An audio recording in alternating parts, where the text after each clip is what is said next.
So again, we have a number of different variables here. Looking at the card, we have the border. So let's start there. Let's call this at border. I'm going to call this this variable border 1, border 2, border 3. And I'm going to make, say, 9 cards, 3 cards of each. I'm going to freeze the top row again to make sure that it doesn't get messed up when I reorganize this. So I've reorganized this alphabetically. So border 1 are the first 3 cards, border 2 are the second 3 cards, and then border 3 are the third 3 cards. I'm going to go ahead and title these because we do have a variable title right here. So let's call this title.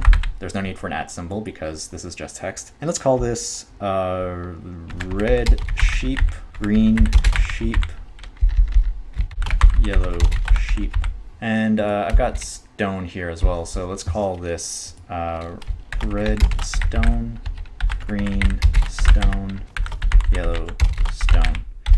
Now, if you want to get really complicated here, you could make each of these words a separate variable. So you could say even that this is just color and this is resource.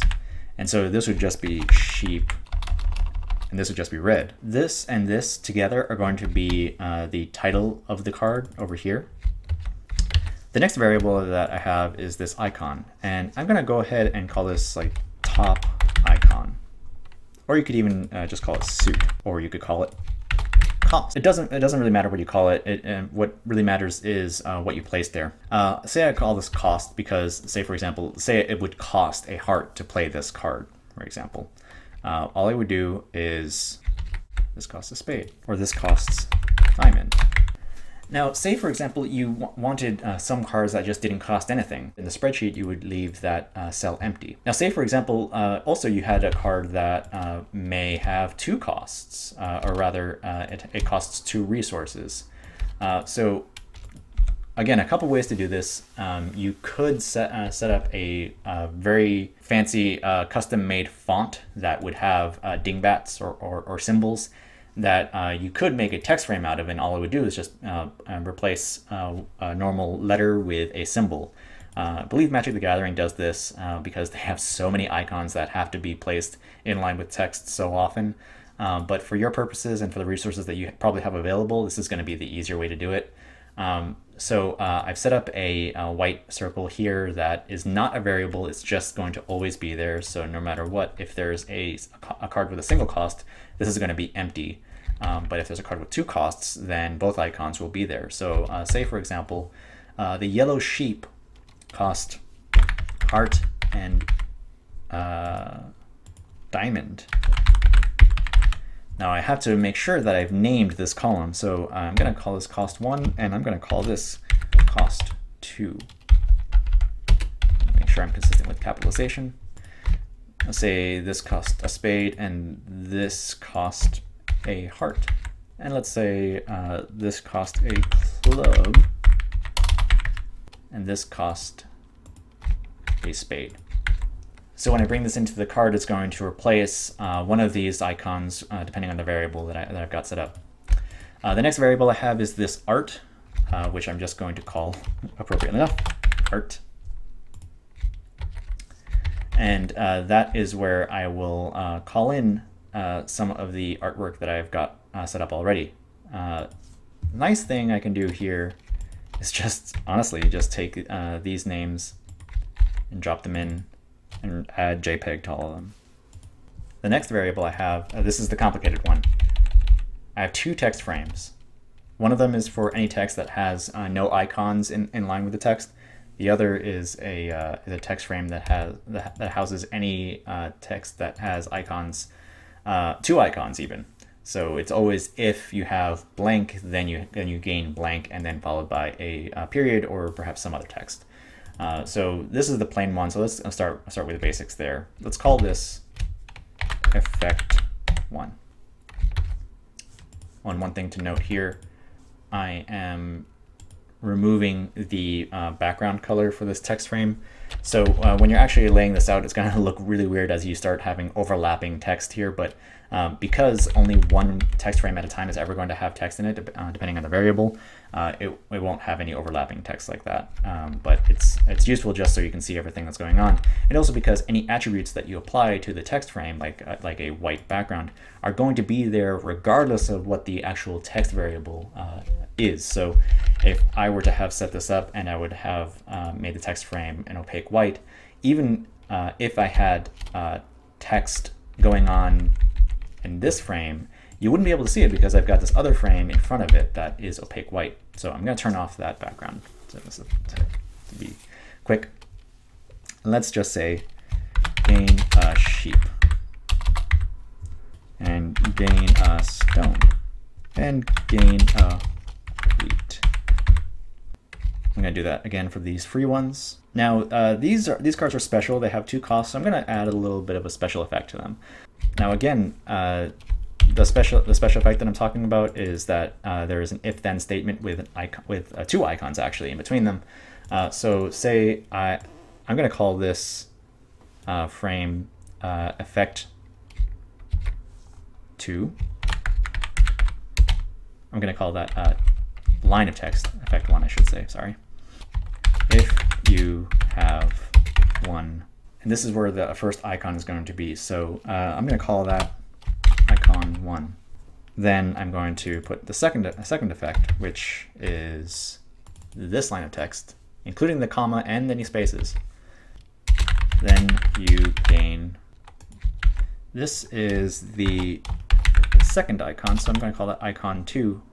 And then so that this is icon 2, making a separate variable. And now lastly is this little period, which I am going to, for now, just make that a period in the spreadsheet.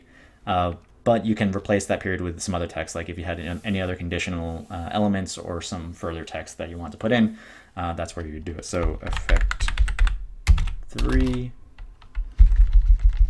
and that's just going to be a period. Now that pretty much covers everything, I think. So let's go ahead and save this. Remember, you always save your spreadsheet in the support folder along with all the other assets that the spreadsheet are going to be calling on when you data merge this.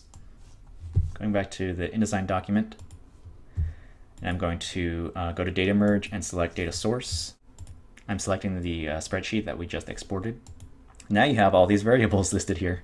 Oh, and I noticed that one of these is called effect 21. I'm going to look into that. Where did that sneak in? So I named 2 columns effect 2. So InDesign has interpreted that to be effect 2 and then effect 2.1. So I'm going to make sure that this is labeled effect 3, I should say, and this should be effect 4.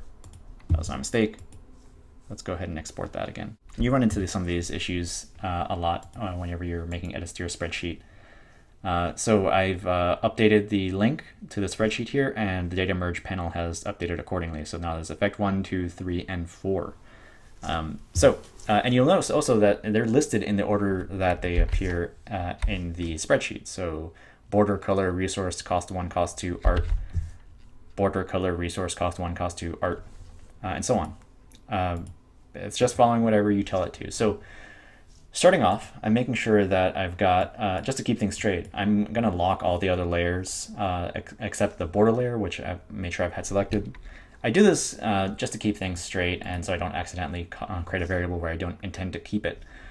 So I'm going to call this, I've got the border placeholder selected. I'm going to select the border element in the data merge panel. And again, it looks like it disappeared, but in fact, all it's done is replace it with a variable. It's just not in preview mode, so you can't see it. Next up, we've got the title, which again is going to be broken up into 2 words. Say, for example, red sheep. I'm going to select this word and add the color variable. I'm selecting this word and adding the resource variable.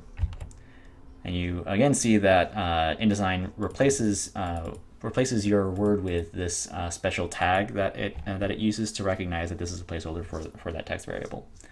Now we have cost 1 and cost 2. So I'm going to select 1. And so cost 1 will usually be there. Cost 2 is optional. So I'm going to go ahead and select this to be cost1 so that it's always something on the far right. And then cost2 is optional, so I'm gonna select cost2 here, and while selecting this icon placeholder image frame thing. And again, it looks like those icons disappeared, but all it's done is just simply be replaced with the variables. And again, if you need to see this just to be absolutely sure, you can go to extras and then show frame edges, and you'll see the names of the variables that have been applied so far on the image frames. So in this, I've got a border variable. I've got cost2 and cost1 here. Let's go to the art next. So I'm unlocking the art layer. I'm selecting this art image frame, and I'm selecting the art variable in data merge. Again, it looks like it disappeared, but you can see that the art tag has been applied to this image frame.